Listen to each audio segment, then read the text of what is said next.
Hello scientist.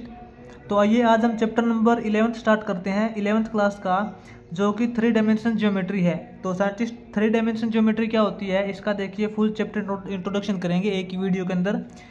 तो scientist 3 dimensional geometry का मतलब होता है कि 3 डायमेंशन वाली, ठीक है। जैसे कि आपने इससे पहले 10th क्लास के अंदर भी किया होगा और इसी 11th क्लास के अंदर भी आपने जो अपना 9th चैप्टर है वो भी किया है और 10th चैप्टर वो भी किया है। वो दोनों चैप्टर आपने 2 डायमेंशनल के अंदर किए थे।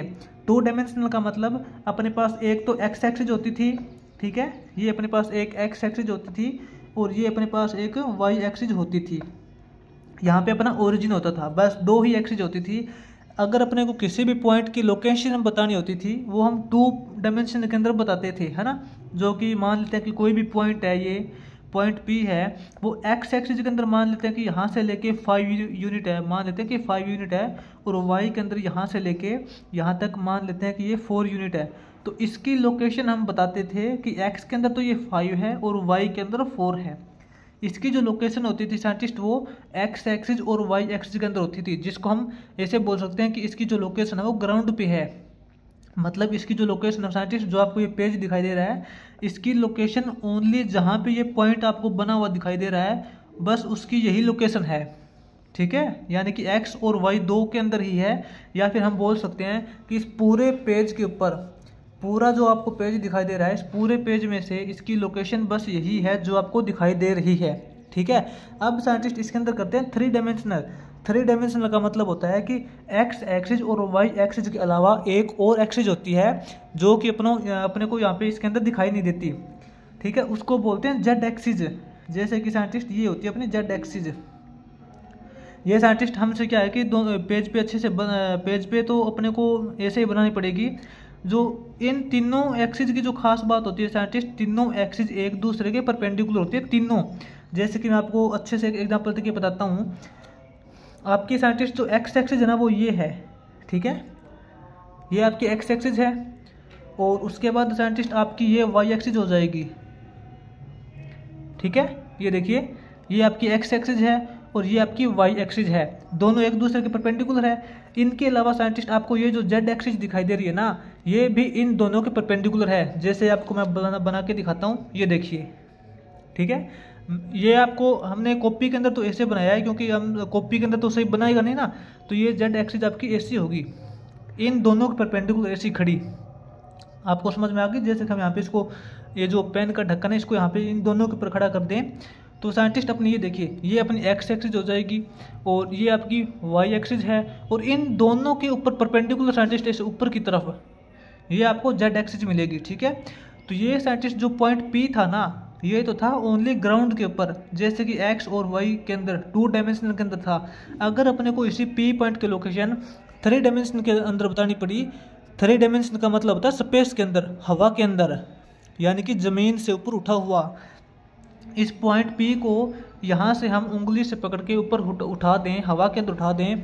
जैसे कि आपको इस वाले पेन की आपको ये निब दिखाई दे रही है ना, ये आपको इसकी निब दिखाई दे रही है बिल्कुल एग्जैक्ट, ये हवा के अंदर उठी हुई है। क्योंकि ये मान लेते हैं कि एक्स एक्सिस के अंदर तो 5 पॉइंट है, वाई एक्सिस के अंदर भी मान लेते हैं कि 4 पॉइंट है, लेकिन जेड एक्सिस के अंदर भी ये कितनी है, ओरिजिन से लेके जेड एक्सिस, यानी कि जेड एक्सिस के अंदर ये ऊपर कितनी उठी हुई है। समझ में आ गई बात जो मैं आपको समझाना चाह रहा हूँ।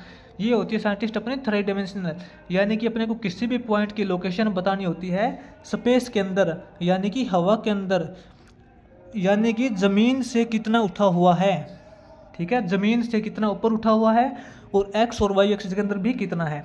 बात समझ में आ गई। इसको बोलते हैं साइंटिस्ट 3 डायमेंशनल, यानी कि P की जो अपने को लोकेशन बतानी होती है वो इस बार यहाँ पे 3 डायमेंशन के अंदर बताएंगे, ठीक है। मान लेते हैं कि ये जो पॉइंट P है वो Z के अंदर 3 पॉइंट के ऊपर उठा हुआ है, यानी कि ज़मीन से, धरती से ये 3 यूनिट ऊपर उठा हुआ है। तो यहाँ पे हम इसकी जो लोकेशन बताएंगे, ये तो साइंटिस्ट अपनी हो जाएगी 2 डायमेंशन के अंदर, ठीक है। इसकी जो लोकेशन है वो 2 डायमेंशन के अंदर है।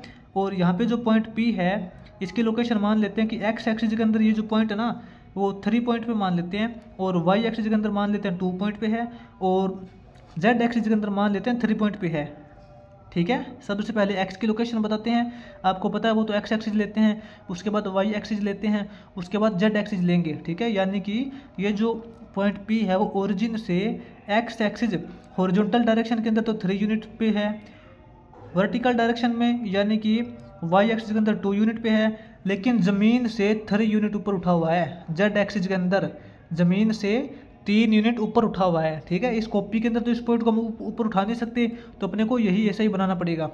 ये जो साइंटिस्ट इसकी लोकेशन हो जाती है वो उसको बोलते हैं 3 डायमेंशनल ज्योमेट्री, यानी कि एक्स वाई जेड। ठीक है ना, आपको बात समझ में आ रही है। अब जैसे साइंटिस्ट एक्स और वाई अपने 2 डायमेंशन होती थी, उसके अंदर अपने को यहाँ पे 4 क्वाड्रेंट देखने को मिलते थे। देखिए अपनी साइंटिस्ट ये एक्स एक्सिस होती थी और ये वाई एक्सिस होती थी, एक्स एक्सिस और वाई एक्सिस, इसके अंदर आपको 4 क्वाड्रेंट देखने को मिलते थे। ये अपना फर्स्ट क्वाड्रेंट होता था जिसके अंदर एक्स भी पॉजिटिव और वाई भी पॉजिटिव। ठीक है, ये अपना सेकंड क्वाड्रेंट होता था जिसके अंदर अपना एक्स है वो तो नेगेटिव होता था लेकिन वाई पॉजिटिव होता था। ये अपना थर्ड क्वाड्रेंट होता था जिसके अंदर एक्स भी नेगेटिव और वाई भी नेगेटिव। ये अपना फोर्थ क्वाड्रेंट जिसके अंदर एक्स पॉजिटिव लेकिन वाई नेगेटिव। ठीक है, ये 4 क्वाड्रेंट होते थे अपने। लेकिन साइंटिस्ट अपना जो जेड एक्सिस आ गई, अब अपनी नई एक्सिस आ गई Z axis, X axis Y axis और जेड एक्सिस, अपना स्पेस आ गया। ये तो ओनली थी ग्राउंड तक की बात, धरती तक की बात थी, समझ में आ रहा ना, अपने को जो ग्राउंड तक की बात थी। अब ये आ गई साइंटिस्ट कंप्लीट स्पेस की बात, हवा में। अगर सिंपल लैंग्वेज के अंदर आपको समझाऊं तो इसका मतलब है कि ये जो पॉइंट है वो हवा के अंदर उठा हुआ है। तो इसके अंदर साइंटिस्ट अपने पास इस ऐसे ऐसे कितने क्वाड्रेंट्स होंगे, जिसको हम क्वाड्रेंट नहीं बोलेंगे, इनको बोलेंगे ऑक्टेंट, यानी कि इसके अंदर 8 टाइप के अलग अलग ऑक्टेंट होते हैं। ये तो अपने यहाँ पे तो 4 क्वाड्रेंट थे। ठीक है, इसके अंदर साइंटिस्ट अपने पास यहाँ पे 3 डायमेंशन के अंदर 8 ऑक्टेंट हो जाएंगे, 8 ऑक्टेंट्स हो जाएंगे। और इन 8 ऑक्टेंट्स की जो लोकेशन होती है वो साइंटिस्ट कैसे होती है मैं आपको बताता हूँ इसके अंदर। जैसे इसके अंदर तो आपको पता चल गया ये प्लस प्लस होता है, ये माइनस प्लस, ठीक है ना। इसी प्रकार इसके अंदर भी साइंटिस्ट लोकेशन होती है पॉइंट की, वो कैसे होती है मैं आपको बताता हूँ। देखिए इस तरफ तो आपके आ जाएंगे कोऑर्डिनेट, कोऑर्डिनेट है एक्स वाई जेड। ठीक है, ये तो आपके कोऑर्डिनेट आ जाएंगे। अब देखते हैं साइंटिस्ट अपना जो ऑक्टेंट्स है उसके अंदर कौन से कोऑर्डिनेट पॉजिटिव होते हैं और कौन से नेगेटिव होते हैं। ठीक है, सबसे पहले साइंटिस्ट देखिए इसको, देखिए ये साइंटिस्ट अपना जो फर्स्ट क्वाड्रेंट है इसको क्या बोलते थे, इसको बोलते थे एक्स वाई, एक्स पॉजिटिव की तरफ और वाई नेगेटिव की तरफ। ठीक है ना, एक्स वाई।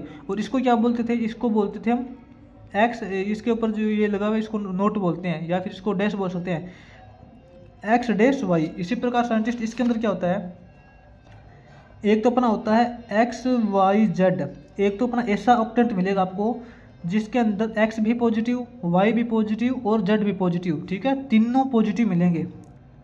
सॉरी, ये जो एक्स है ये भी इसके अंदर पॉजिटिव मिलेगा, वाई भी आपको पॉजिटिव मिलेगा, जेड भी आपको नेगेटिव मिलेगा।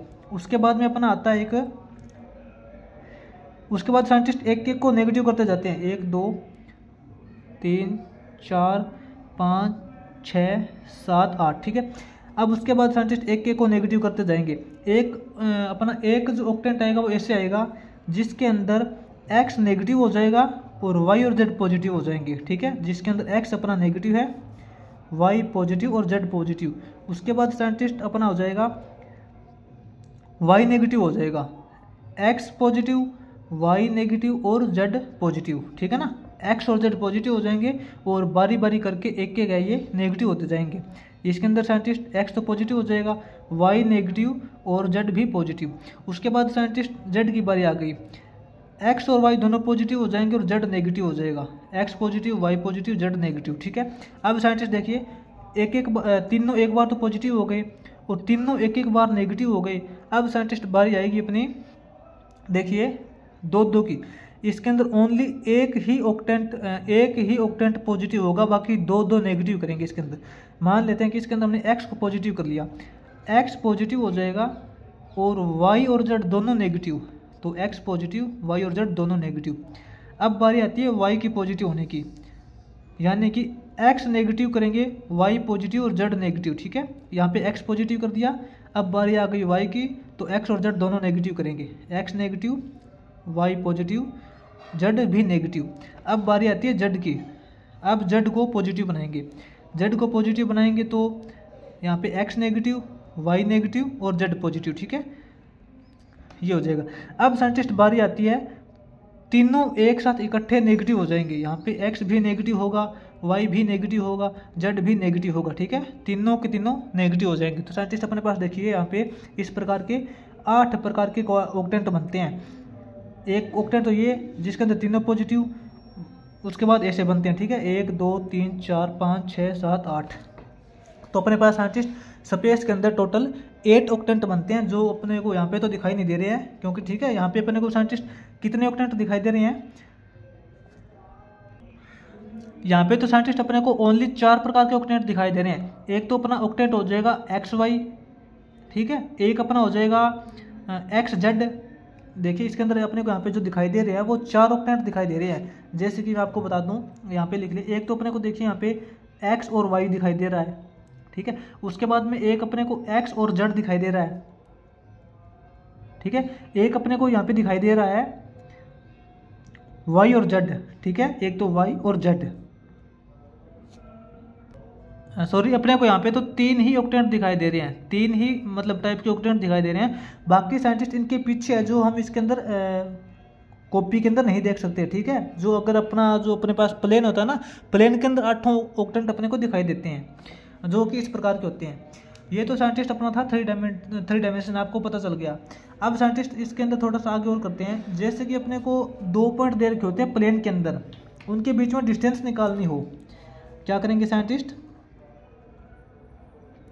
Distance between P and Q in plane, ठीक है ना। ये जो साइंटिस्ट अपना जो प्लेन का मतलब क्या होता है, स्पेस, या फिर इसको स्पेस बोल सकते हैं, स्पेस का मतलब 3 डायमेंशनल, जिसके अंदर x भी एक्सिस होती है, y एक्सिस भी होती है और z भी एक्सिस होती है, z एक्सिस भी होती है। अगर अपने को 2 पॉइंट्स के बीच में डिस्टेंस निकालनी हो तो जैसे साइंटिस्ट हम इसके अंदर करते थे, 2 डायमेंशनल के अंदर क्या करते थे, x और y अपने को 2 पॉइंट दे रखे होते थे, जैसे कि P और Q 2 पॉइंट दे रखे होते थे, और जो जिनकी x और y के कोऑर्डिनेट थे वो कैसे थे, x1 और y1 थे। उसी प्रकार इसके जो कोऑर्डिनेट है, मान लेते हैं अपने पास जो P के कोऑर्डिनेट वो क्या है, x1 है, y1 है और z1 है, ठीक है। इसी प्रकार अपने जो Q है, Q का कोऑर्डिनेट अपने हैं x2 y2 z2, ठीक है। तो इन दोनों की साइंटिस्ट अपने को डिस्टेंस निकालनी है प्लेन के अंदर, ये दोनों के बीच में डिस्टेंस कितनी है। तो साइंटिस्ट बिल्कुल सेम डिस्टेंस फॉर्मूला यूज करते हैं, जैसे कि हमने यहाँ पे ऊपर XY प्लेन के अंदर करते थे, ठीक है, 2 डायमेंशन के अंदर करते थे, उसी प्रकार इसके अंदर करना है। जैसे कि इन दोनों के बीच में PQ की डिस्टेंस कितनी हो जाएगी, under the root x2 minus x1 का स्क्वायर, x2 माइनस x1 का स्क्वायर, ठीक है, प्लस y2 माइनस y1 का स्क्वायर, ठीक है, और प्लस यहाँ पे अब z अलग आ गया, z अपने पास अलग से आ गया ना, तो z2 माइनस z1 का स्क्वायर हो जाएगा। बिल्कुल साइंटिस्ट कोई डिफरेंस नहीं है, बिल्कुल सेम है जैसे कि अपने 2 डायमेंशन थी, ठीक है, बस इसके अंदर थोड़ा सा फर्क है, z वाला अपना जो ज्योमेट्री है, z एक्सिस वो अलग आ गई है। ये साइंटिस्ट डिस्टेंस फार्मूला हो जाएगा इसके लिए।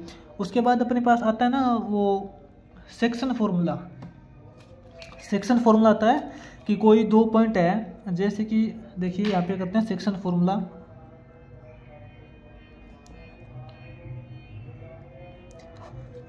जैसे साइंटिस्ट अपने पास कोई भी पॉइंट, कोई भी लाइन है, एक ये अपनी लाइन P है, ये अपनी लाइन Q है, इन PQ लाइन इनके जो कोऑर्डिनेट दे रखे हैं साइंटिस्ट, इसके कोऑर्डिनेट आपको दे रखे हैं x1 y1 और z1, इसके कोऑर्डिनेट आपको दे रखे हैं x2 y2 और z2। इस कंप्लीट लाइन को कोई थर्ड पॉइंट है जो कि m रेशियो के अंदर डिवाइड करता है, या फिर हम ऐसे बोल सकते हैं कि m1 ratio m1 m2 ratio के अंदर डिवाइड करता है कोई पॉइंट है। तो इस पॉइंट के कोऑर्डिनेट क्या हो जाएंगे, इसके कोऑर्डिनेट मान लेते हैं कि x y z, ठीक बात है ना। तो साइंटिस्ट बिल्कुल इजी है, जैसे हमने पहले किया था, जो पॉइंट यहाँ पे जो डिवाइड करता है इसको मान लेते हैं कि r है, ये पॉइंट क्या है, r है। इस r पॉइंट के कोऑर्डिनेट क्या हो जाएंगे, तो साइंटिस्ट r पॉइंट का जो x कोऑर्डिनेट है वो क्या हो जाएगा, जैसे हम पहले करते थे m1 x2 प्लस क्या करते थे m1 x2 plus m2 x1 upon m1 plus m2 करते थे ना, उसी प्रकार यहाँ पे करना है। और इसका जो y कोऑर्डिनेट निकालेंगे सेम इससे एज इट इज करेंगे। इसका जो y कोऑर्डिनेट वो क्या हो जाएगा, वो अपने पास हो जाएगा m1 y2 plus m2 y1 upon m1 plus m2। ठीक है, इसका scientist same as it is करेंगे। जो z एक्सिस निकालेंगे इसके यानी कि z कोऑर्डिनेट निकालेंगे वो भी सेम हो जाएगा m1 z2 plus m2 z1। ठीक है, upon m1 plus m2। Scientist बिल्कुल सेम एज इट इज है जैसा कि हमने 2 डायमेंशन के अंदर किया था। उसके बाद साइंटिस्ट अपना मिड पॉइंट निकालने का फॉर्मूला आता है। अपने को मिड पॉइंट निकालनी हो 3 डायमेंशन के अंदर। ठीक है, तो मिड पॉइंट साइंटिस्ट देखिए अपनी कोई भी एक लाइन है, जैसे कि इसी को मान लेते हैं अपनी लाइन है PQ। इसके कोऑर्डिनेट अपने को x1 y1 z1 दे रखे हैं और Q के इसके कोऑर्डिनेट आपको दे रखे हैं x2 y2 z2। ठीक है, तो साइंटिस्ट PQ लाइन को कोई थर्ड पॉइंट है जो कि R पॉइंट है, ये बिल्कुल बीच में से काटता है, यानी कि आधा आधा जितना पार्ट यहाँ से लेके यहाँ तक है उतना ही पार्ट यहाँ से लेके यहाँ तक है, बिल्कुल इसको बीच में से बाइसेक्ट करता है। ठीक है ना, इसको 2 टुकड़ों के अंदर इक्वली डिवाइड करता है। तो इसके कोऑर्डिनेट क्या हो जाएंगे साइंटिस्ट, x y z। इसके कोऑर्डिनेट क्या हो जाएंगे, इसका जो x कोऑर्डिनेट है वो अपना हो जाएगा x1 प्लस x2 का हाफ। ठीक है ना, यानी कि x1 और x2 का एवरेज हो जाएगा। सिंपल बात है।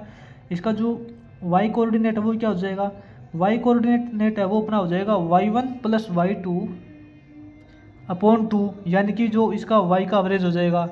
इसी प्रकार साइंटिस्ट इसका जो z कोऑर्डिनेट है वो अपना हो जाएगा z1 प्लस z2, यानी कि दोनों का z कोऑर्डिनेट है उसका एवरेज। ठीक है, बस साइंटिस्ट जैसे हमने 2 डायमेंशन के अंदर किया था उसी प्रकार बिल्कुल सेम एज इट इज इसी 3 डायमेंशन के अंदर करना है। बस थोड़ा सा फर्क है, इसके अंदर अपने पास यहाँ पे z एक्सिस अलग से आ चुकी है। ठीक है ना, बिल्कुल सेम है, कोई इसके अंदर ज़्यादा अलग से एडिशनल कुछ नहीं है इसके अंदर।